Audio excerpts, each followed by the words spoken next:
Hello दोस्तों, नमस्कार।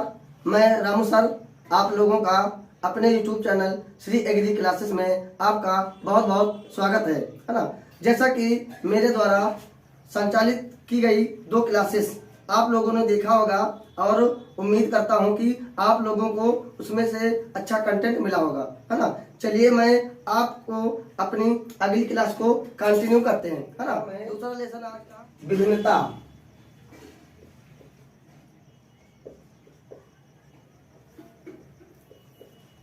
विभिन्नता एवं जीवन की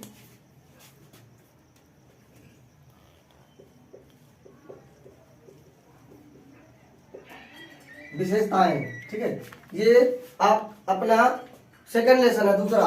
ठीक है, इसमें हम बात करेंगे कि भैया वेरिएशन कहते किसे हैं, विभिन्नता किसे कहते हैं। विभिन्नता यानी कि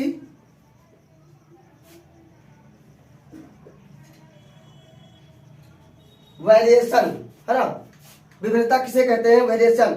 सजातीय सदस्यों में पाई जाने वाली जो असमानताओं को क्या कहते हैं, विभिन्नता कहते हैं। सजातीय सदस्यों में, है ना, जो सजातीय सदस्यों में विभिन्नताएं या असमानताएं पाई जाती हैं उसी को हम क्या कहते हैं, विभिन्नता कहते हैं। ठीक है, और आइए देखते हैं इनकी विभिन्नताओं के प्रकार, है ना।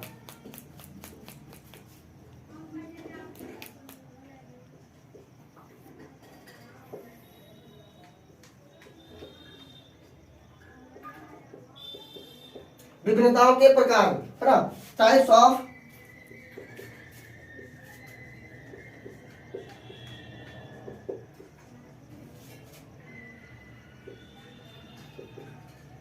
वेरिएशंस, है ना, कि विभिन्नताएं कितने प्रकार की होती हैं। प्रमुख रूप से विभिन्नताएं जो होती हैं 6 प्रकार की होती हैं।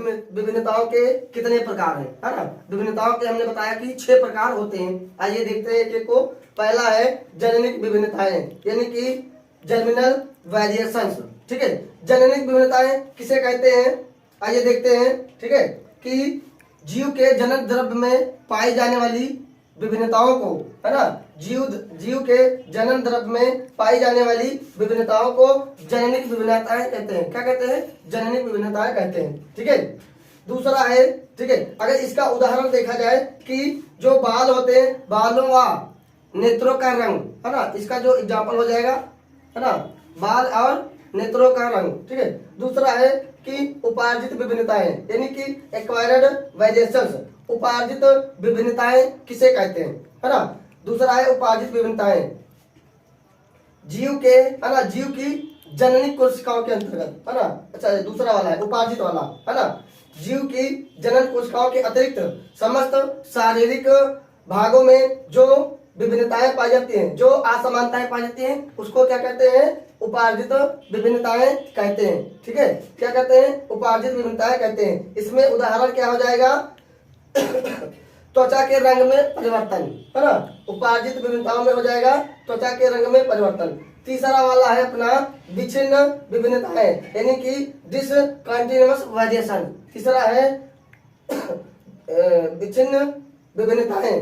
ठीक है, इसमें क्या होता है, जीव के, है ना, शरीर में होने वाली आकस्मिक जो परिवर्तन होते हैं, ठीक है, उनको क्या कहते हैं, विच्छिन्न विभिन्नताएं कहते हैं। ठीक है, आइए देखते हैं चौथा है।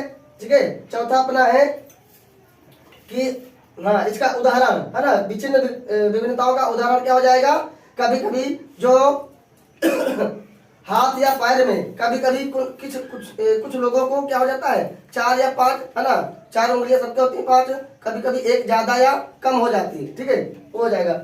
चौथा है अपना अविच्छिन्न विभिन्नताएं। ठीक है, कंटिन्यूअस वेरिएशंस। चौथा क्या है, कंटिन्यूअस वेरिएशन। इसकी परिभाषा क्या हो जाएगी, सजातीय जीवों में पीढ़ी दर पीढ़ी पाई जाने वाली छोटी छोटी एवं क्रमबद्ध विभिन्नताओं को क्या कहते हैं, अविच्छिन्न विभिन्नताएं कहते हैं। ठीक है, इसका उदाहरण क्या हो जाएगा, एग्जाम्पल इसका हो जाएगा कि आधुनिक जो आजकल के घोड़े के जो पैर होते हैं, ठीक है, उनकी जो तीसरी उंगली का विकास, ठीक है, खुरदार, है ना, जो खुर होते हैं उनके घोड़ों के, उनके खुरदार तथा शेष का लुप्त होना। ठीक है, अगला वाला है पांचवा अपना निश्चयात्मक विभिन्नताएं, है ना, जिसको कहते हैं डिटरमिनेट वेरिएशंस। ठीक है,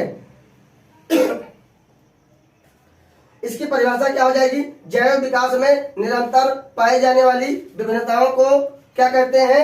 निश्चयात्मक विभिन्नता कहते हैं, है ना। जैव विकास में निरंतर पाई जाने वाली विभिन्नताओं को जो क्या होती है? निश्चित दिशा में विकसित होती रहती हैं। ठीक है, उनको क्या कहेंगे? निश्चयात्मक विभिन्नताएं कहते हैं। ठीक है, इसका उदाहरण क्या हो जाएगा? आयरिश और बारहसिंगा के जो सींग होते हैं। ठीक है, आयरिश और बारहसिंगा के सींग होते हैं। यहाँ से प्रश्न बनेगा, ठीक है, कि भैया बारहसिंगा की जो सींग होती है किस विभिन्नता में आएगा? ठीक है, तो ये हो जाएगा निश्चयात्मक विभिन्नता। ठीक है, और चीतों के जो दांत होते हैं, ठीक है, लास्ट वाला अपना वेरिएशंस है अनिश्चयात्मक विभिन्नताएं, यानी कि इंटरमीडिएट वेरिएशंस। ठीक है, इसमें क्या होता है कि किसी भी दिशा में होने वाली असीमित विभिन्नताएं क्या कहलाती हैं? अनिश्चयात्मक विभिन्नताएं कहलाती हैं। कि विभिन्नताओं के कारण, है ना, वेरिएशंस ऑफ, है ना, केसेस ऑफ वेरिएशंस, की विभिन्नताओं के कारण कौन कौन से होते हैं? ठीक है, पहला है कि अपना वातावरणीय प्रभाव। ठीक है, वातावरणीय प्रभाव, इसके अंतर्गत आता क्या क्या है भाई? ताप आता है, ताप। ठीक है, उसके बाद में प्रकाश, है ना, ताप प्रकाश, उसके बाद में आता है, ठीक है, ताप।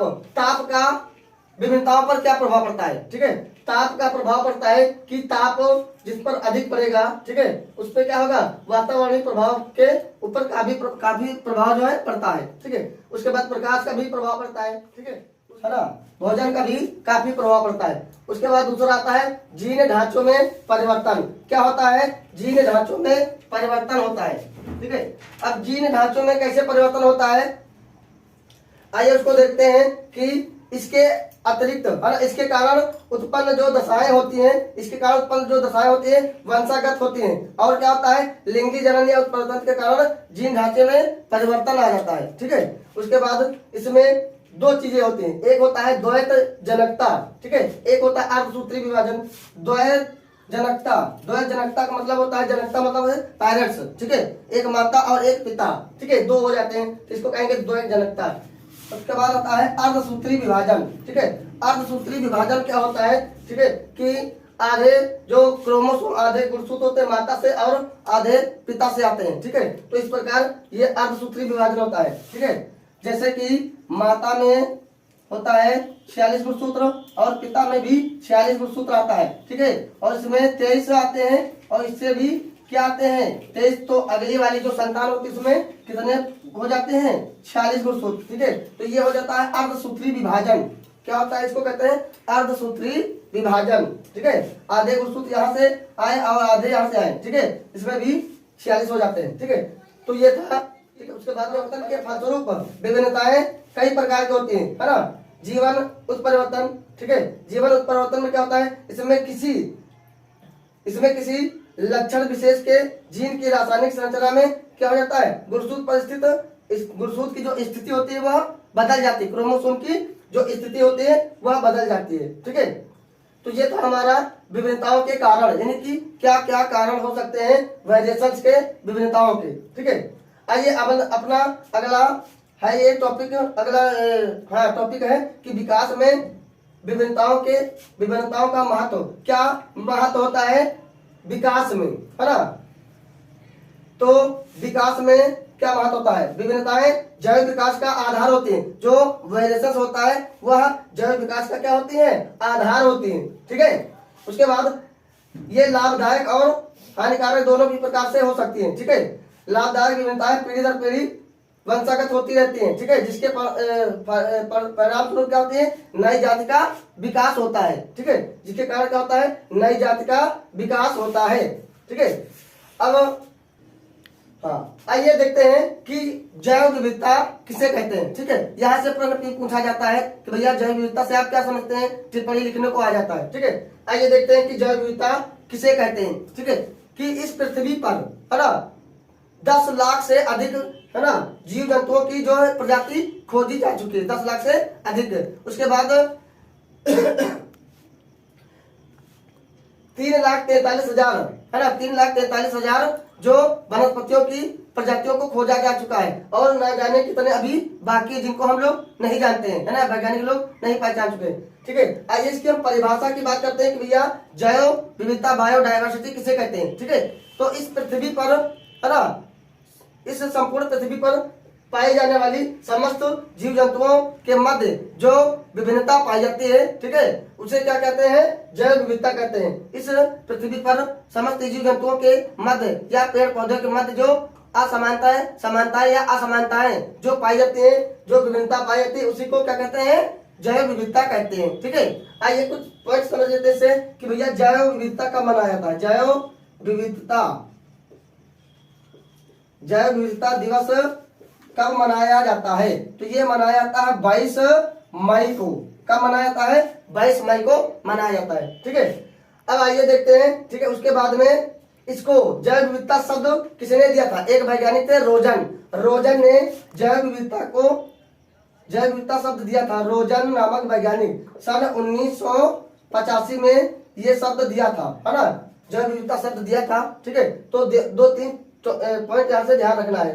ठीक है, अब आइए हम अगला बात करते हैं कि जीवन की विशेषताएं क्या होती हैं, है ना,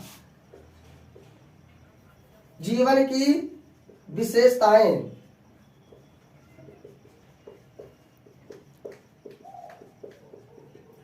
जीवन की विशेषताएं क्या होती हैं, जैसे कि हमने पहले लेसन में बताया था। ठीक है, उसी प्रकार से में भी जीवन की विशेषताएं क्या हो जाएगी, एक हो जाएगा अपना क्या हो जाएगा, पोषण। ठीक है, पोषण। ठीक है, दूसरा हो जाएगा पाचन। तीसरा हो जाएगा श्वसन। चौथा हो जाएगा गमन। ठीक है, क्या हो जाएगा, गमन हो जाएगा। पांचवा पॉइंट हो जाएगा, ठीक है, कि जनन हो जाएगा, वृद्धि है, विकास है। ठीक है, ये सारी क्या है, जीवन की विशेषताएं हैं। ठीक है, जंतु जगत और पादप जगत।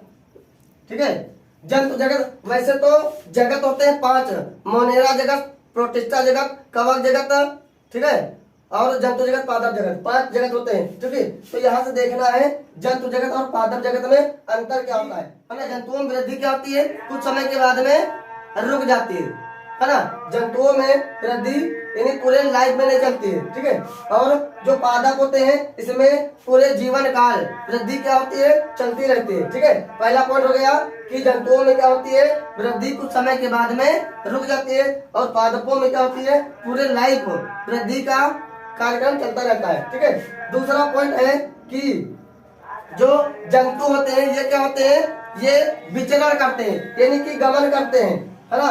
जंतु क्या होते हैं, ये गमन करते हैं। ठीक है, और जो पादप होते हैं वह क्या होते हैं, अपनी जगह पर स्थिर रहते हैं। ठीक है, और तीसरा पॉइंट आइए देखते हैं। तीसरा पॉइंट हो जाएगा कि जो जंतु होते हैं इसमें क्या होता है, लैंगिक जनन होता है, यानी कि रिप्रोडक्शन कैसा होता है, लैंगिक होता है। ठीक है, और जो पादप होते हैं इसमें लैंगिक और अलैंगिक जनन होता है। ठीक है, अलैंगिक जनन में यानी कि जल द्वारा, वायु द्वारा, ठीक है, ये सब होता है। तो तीसरा पॉइंट क्या हो जाएगा, जंतुओं में जो जनन होता है वह लैंगिक जनन के द्वारा होता है। ठीक है, पादपों में अलैंगिक और लैंगिक दोनों प्रकार से होता है। ठीक है, उसके बाद में चौथा पॉइंट है, ठीक है, कि जो जंतु होते हैं ये क्या होते हैं, परपोषी होते हैं। जंतु क्या होते हैं, परपोषी होते हैं, यानी कि अपने भोजन के लिए दूसरे पर आश्रित रहते हैं। ठीक है, लेकिन जो पेड़ पौधे होते हैं, जो पादप होते हैं, वो क्या होते हैं, स्वपोषी होते हैं, यानी कि अपना भोजन स्वयं बना लेते हैं। ठीक है, उसके बाद में आइए देखते हैं कि इसका उदाहरण क्या हो जाएगा, एग्जाम्पल। जंतुओं में एग्जाम्पल हो जाएगा, क्या हो जाएगा, कि स्पंज हो जाएगा, स्पंज है, कीट है ना, ये सारे क्या हो जाएंगे, इसके उदाहरण हो जाएंगे। कीट है, कृमि है, केकड़ा है, ठीक है, और मेढक है। ठीक है, सभी पक्षी हैं, स्तनधारी हैं, इसके उदाहरण हो जाएंगे। और जो पादप है इसके क्या उदाहरण हो जाएंगे, मांस है, फर्ण है, ठीक है, और क्या है पुष्पी पादप, ये सब क्या हो जाएंगे, इसके उदाहरण जो हो जाएंगे, ठीक है। तो जंतु जगत और पादप जगत क्लियर हो गया होगा, ठीक है। आशा करता हूँ कि मैं हमारे द्वारा दी जा रही क्लासेस आप लोगों को अच्छे से समझ में आ रहा होगा, ठीक है। इस तरह से यहाँ पे दूसरा लेसन आपका खत्म होता है, ठीक है। जय हिंद, जय भारत।